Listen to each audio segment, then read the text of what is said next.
Kita semua tahu soal banjir dahsyat di Sumatera kan? Ratusan nyawa melayang. Tapi apa ini murni bencana alam? Nah, sebuah tulisan yang kita bedah hari ini punya pandangan lain. Katanya ada akar masalah yang jauh lebih dalam. Yuk kita telusuri bareng-bareng. Oke, pertama-tama kita lihat dulu skala bencananya. Angka ini lebih dari 600 korban jiwa. Ini bukan sekedar statistik ya, ini adalah tragedi kemanusiaan yang sangat besar yang terjadi di akhir tahun 2025 di 3 provinsi di Sumatera. Nah, disinilah tulisan yang kita bahas ini mulai mengajukan pertanyaan yang nusuk banget. Apakah ini murni karena alam lagi ngamuk? Atau jangan-jangan ini adalah harga yang harus kita bayar akibat kebijakan-kebijakan yang dibuat manusia? Pertanyaan ini nih yang jadi inti dari pembahasan kita. Oke, bagian pertama, kita lihat dulu cakupan bencananya. Dan ini penting banget buat kita pahami, banjir ini bukan cuma masalah Indonesia loh, dampaknya terasa sampai ke tingkat regional Asia Tenggara. Lihat deh, dampaknya sampai ke Thailand, Malaysia, Vietnam, dan negara lainnya. Tapi sumber ini menggarisbawahi satu hal, Indonesia lah yang paling parah yang menanggung korban jiwa terbesar dari bencana regional ini. Terus, apa sih pemicu langsungnya? Nah, sumber ini menunjuk ke satu fenomena cuaca yang oleh para ahli meteorologi disebut sebagai kejadian yang bersejarah. Jadi, ceritanya ada dua siklon tropis, Senyar dan Koto, yang tiba-tiba terbentuk di Selat Malaka. Dalam 48 jam, wilayah itu diguyur hujan yang luar biasa ekstrim. BMKG bahkan bilang ini pertama dalam sejarah, karena siklon biasanya nggak terbentuk di area sedekat ini dengan ekuator. Jadi, ya ini anomali cuaca. Tapi, dan ini poin kuncinya, sumber ini berargumen, badai sehebat apapun seharusnya nggak menyebabkan bencana sebesar ini. Pasti ada faktor lain yang bikin dampaknya jadi separah itu. Nah, ini dia faktor lainnya.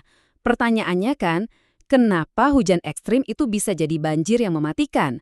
Tulisan ini menunjuk satu biang keladi utamanya, deforestasi, hutan kita yang hilang. Dan angkanya, wow, 1,4 juta hektar. Ini data dari Walhi yang dikutip di teksnya.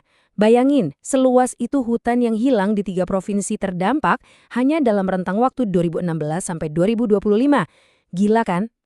Terus siapa pelakunya? Nah, ini dia. Sumber ini menunjuk langsung ke beberapa industri. Operasi tambang, perkebunan kelapa sawit, proyek-proyek energi, sampai penebangan liar. Mereka inilah yang dianggap menghilangkan benteng alami kita buat menahan gempuran hujan ekstrim. Skalanya itu masif banget. Teks ini mengutip Walhi yang mengidentifikasi lebih dari 600 perusahaan.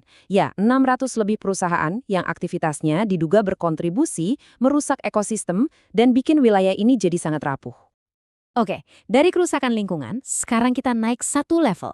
Sumber ini mulai mengaitkan semua ini dengan kebijakan, dengan kegagalan pemerintah. Menurut tulisan ini, akar masalahnya itu sistemik.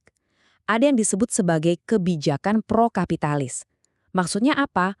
Kebijakan yang lebih mentingin profit, keuntungan, di atas segalanya. Bahkan di atas kelestarian lingkungan dan nyawa manusia. Nah, slide ini nunjukin alur pikirnya dengan jelas banget. Di satu sisi, ada kebijakan yang katanya kapitalistik yang fokusnya ke profit dan kontrol sumber daya oleh swasta.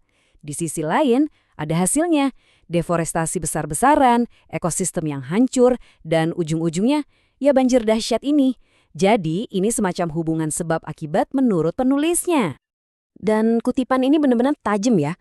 Bencana ini adalah buah dari kebijakan kapitalistik yang keji. Penulis juga menyoroti kegagalan negara dalam mitigasi bencana. Katanya, BMKG itu udah ngasih peringatan cuaca ekstrim 8 hari sebelum banjir datang. Tapi ya, kejadiannya tetap separah ini. Dari kritik sistem, penulisnya kemudian membawa kita ke sudut pandang yang berbeda, yaitu lensa teologis. Mereka mengutip ayat Al-Quran ini, yang intinya mengaitkan kerusakan di bumi dengan ulah tangan manusia itu sendiri, sebagai semacam pengingat atau teguran. Nah, setelah mengkritik, tulisan ini nggak berhenti di situ. Mereka juga menawarkan sebuah kerangka alternatif. Sebuah sistem tata kelola yang menurut mereka sepenuhnya didasarkan pada hukum Islam. Fondasi utamanya adalah konsep kepemilikan umum. Berdasarkan sebuah hadis, hal-hal esensial seperti air, padang rumput, dan api yang ditafsirkan juga mencakup hutan dan tambang, itu bukan milik pribadi atau korporasi. Itu milik publik, milik semua orang, dan harus dikelola oleh negara untuk kepentingan bersama. Dalam kerangka ini, peran negara jadi jelas banget. Pertama, sebagai pengelola sumber daya publik. Kedua, mencegah bahaya atau dorar, artinya eksploitasi yang merusak itu dilarang. Ketiga, memastikan keselamatan rakyat, sampai urusan relokasi kalau perlu. Dan yang terakhir, akuntabilitas. Pemimpinnya bertanggung jawab langsung.